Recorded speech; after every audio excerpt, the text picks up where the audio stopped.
اللہ تعالیٰ نے قرآن مجید میں ارشاد فرمایا ہے کہ وَإِذَا وَقَعَ الْقَوْلُ عَلَيْهِمْ أَخْرَجْنَا لَهُمْ دَابَّةً مِّنَ الْأَرْضِ تُكَلِّمُهُمْ، جس کا مفہوم یہ بنتا ہے کہ قیامت کے قریب اللہ تعالیٰ زمین سے ایسا جانور، ایسا چوپایا نکالے گا کہ وہ چوپایا کلام کرے گا، باتیں کرے گا انسانوں سے، اور یہ عام جانوروں کی طرح نہیں ہوگا، یہ جانور بڑا عجیب و غریب جانور ہوگا۔ اس کے بارے میں مختلف مفسرین نے فرمایا ہے کہ اس کی 4 ٹانگیں ہوں گی، اس کا سر بیل کی طرح اور آنکھیں خنزیر کی طرح ہوں گی، اور اس کے کان ہاتھی کی طرح ہوں گے،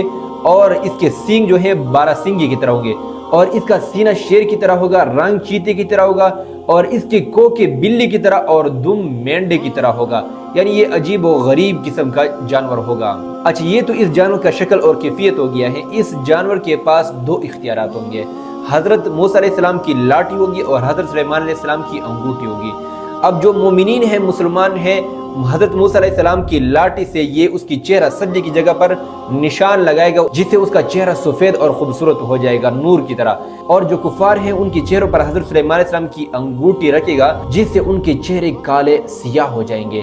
اور جب حضور اکرم صلی اللہ علیہ وسلم ایک مجلس میں بیٹھے تھے تو دابا، اس جانور کا ذکر آیا، تو حضور اکرم صلی اللہ علیہ وسلم نے فرمایا کہ جنات کی گھاٹی بڑی بری ہیں، جنات کی گھاٹی بڑی بری ہیں، جنات کی گھاٹی بڑی بری ہیں، 3 مرتبہ اس طرح فرمایا۔